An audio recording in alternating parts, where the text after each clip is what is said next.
They said it couldn't happen. They were wrong.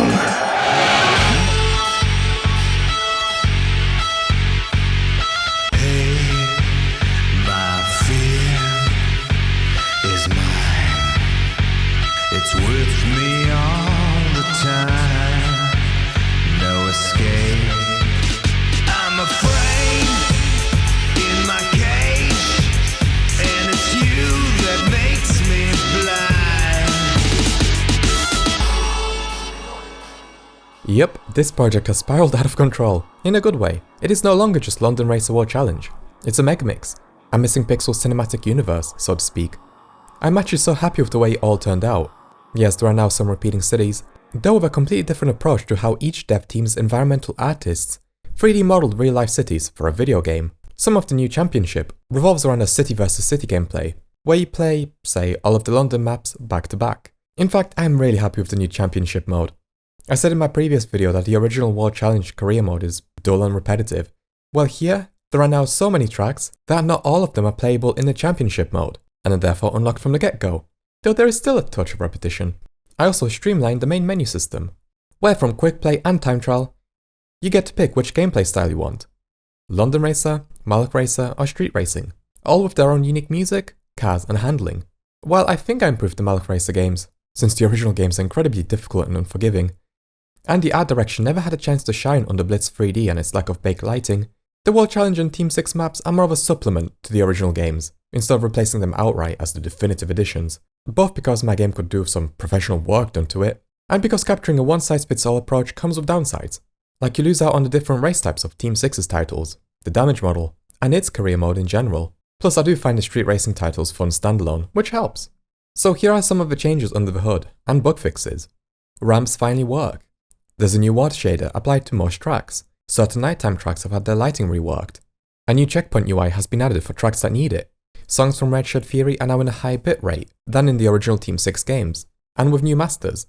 The Malaks now have AI drivers, with some Easter eggs if you get up close. There are not only just Team 6 maps added, but some new Malak Racer tracks that weren't in the original release, as well as tracks from Police Madness. Both these and the Team 6 tracks have gained the World Challenge Nitro and repair pickups. The smoke effect has been somewhat polished too. Team 6's vehicles are also more realistic than the arcadey driving of the original game. Not by choice, but because the config files for the cars are pretty basic, more so a multiplayer than anything else, versus the World Challenge cars that are more well defined by Davalex in their config files. Popping on the Edinburgh and London West End have been mostly eliminated, and likewise with floating world objects, though not entirely because the culling system has been annoying to work with. I won't spend a bunch of time talking about the issues with this update, but I will quickly summarize here. Importing Team 6's tracks was really difficult, until it wasn't, until it was again. I had a go before, as Vladik asked me if I can come up with a better car converter than the one currently floating around. That was an hour's job. But the tracks? Oh, that was insane. They would basically import as one large chunk. All of the world's objects would just stack in one perimeter. And some of the tracks' layout was visible, but not a lot. When I wanted textures, just so I could identify what I was even seeing, every texture became a street sign or tree leaves. And that was that. Claude wrote a DirectX wrapper where I can grab dumps of the textures. I tried out a tool that captures a frame buffer dump, but nothing. And when I came back to this project, because Vladik was asking me about figuring out how to open the Manhattan Chase mission editor that's embedded in every Team 6's game executable, I decided to ask Claude to try it again, since there's been at least 2 updates to it since then. And it did it in like an hour, I think maybe even less than that. There were some corrupted textures, and you will notice a few missing models that did not get converted properly, but otherwise, a decent go. Collision was a pain in the backside, as some assets would have 2 collision passes, one from a file and one handcrafted by Team 6 into the mesh. Police Madness tracks also have weird collision issues. Don't get too close to the barriers please. And there were these weird blank boxes and white car outlines that I also had to manually delete.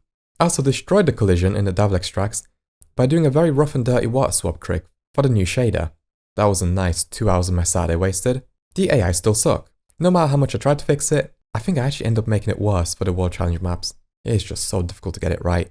But otherwise, yeah, feel free to try out the game and let me know what you think. And thanks for watching.